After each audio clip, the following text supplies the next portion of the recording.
यह समय बहुत ही खास कर चुनौतीपूर्ण है। ऐसे समय का सामना करने के लिए हमारी मदद के लिए आध्यात्मिकता का क्या भूमिका निभा सकता है, आइए जानते हैं हम सद्गुरु से। ओ, हर पीढ़ी यही सोचती है कि उनका समय विशेष रूप से चुनौतीपूर्ण और उन्हें परखने वाला समय है। हर पीढ़ी यही सोचती है। ठीक है, उस बात को छोड़ दें तो आध्यात्मिक प्रक्रिया क्या भूमिका निभा सकती है। यह कुछ ऐसा है, अगर आप कुछ भी अच्छी तरह करना चाहते हैं, मान लीजिए कि आप अच्छे से ड्राइव करना चाहते हैं, तो आप अपनी कार को जितना अच्छे से जानते हैं उतना ही बेहतर आप उसे चला पाएंगे। क्या ऐसा है? हाँ, क्या ऐसा है?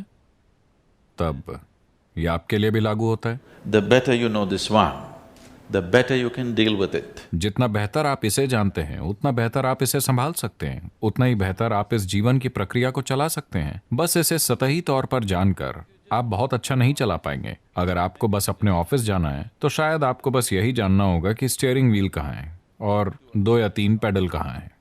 लेकिन अगर आप इसे फॉर्मूला 1 ट्रैक पर चलाना चाहते हैं तो बेहतर होगा कि आपको सब कुछ पता हो, उस कार के चलाने की और काम करने की हर चीज पता हो, है ना? तो अगर आप फास्ट ट्रैक पर चलना चाहते हैं तो आपको इसके बारे में काफी ज्यादा जानने की जरूरत है। अगर आप बस किसी तरह जिंदा रहकर चले जाना चाहते हैं तो आपको इसके बारे में ज्यादा जानने की जरूरत नहीं है। मेरा मानना है कि जब आप खुद को उदयमी कहते हैं तो आप फास्ट ट्रैक पर होने की योजना बना रहे हैं। अगर आप फास्ट ट्रैक पर होना चाहते हैं तो इसकी ऐसी कोई चीज नहीं होनी चाहिए जो आप नहीं जानते। आपको पता होना चाहिए कि इसे कैसे चलाना है। जब मैं सबसे अच्छा कहता हूं, देखिए, अभी अगर मैं अपनी आंखें बंद करूं और यहां खड़ा रहूं और कोई इस हॉल में आता है तो मैं आपको बता सकता हूं कि इस हॉल में कैसा इंसान आया है। इसके साथ अपने ऑफिस में आप अच्छा कर सकेंगे, है ना? हाँ या ना? आपके ऑफिस में कोई अंदर आया, अगर आप बस उसे देखते हैं तो आप जान जाते हैं कि आपके ऑफिस में कौन आया है। क्या यह एक बड़ी बात होगी? ओह, मुझे क्या करना होगा, मुझे कौन सा महान योग करना चाहिए? नहीं, ये एक योगी का गुण नहीं है। आपका कुत्ता भी ये जानता है। हाँ या ना? आपका कुत्ता सोफे के नीचे बैठा है, सामने दरवाजे पर कोई आया, वो जानता है, वो जान जाता है कि कौन आया है। हाँ या ना?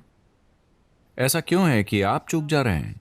मैं पूछ रहा हूं, आप इसलिए चूक रहे हैं क्योंकि आपने अपने दिमाग को बुरी तरह से अस्त व्यस्त कर रखा है। अगर आप इसे ठीक से संभालना सीख लेते हैं तो आप देखेंगे कि इंसानी बोध ऐसा है कि आपको हर छोटी बड़ी चीज के लिए संघर्ष नहीं करना पड़ेगा। जीवन में आप जिस तनाव और बकवास से गुजर रहे हैं वो सिर्फ इसलिए है क्योंकि इसकी पर्याप्त खोज नहीं की गई है। तो आध्यात्मिक प्रक्रिया का मतलब ऊपर देखना या नीचे देखना नहीं है। इसका मतलब है भीतर की ओर देखना, क्योंकि जितना ज्यादा आप इसके बारे में जानेंगे उतना ही कुशलता से और उतना ही सफलता से आप इसे चला पाएंगे।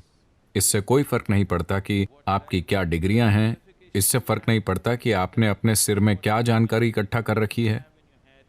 मूल रूप से आपकी सफलता इससे तय होती है कि ये अभी कैसे हैं। हाँ या ना? इसे कैसे सतर्कता और संतुलन, उल्लास और संभाव के उच्चतम संभव स्तर पर रखा जाए। अगर आप ये नहीं जानते हैं तो आप सिर्फ संयोग से ही सफल होंगे, और अगर आप सफल होते भी हैं तो वैसे भी आप सफलता को भुगतेंगे, आप उसका आनंद नहीं लेंगे।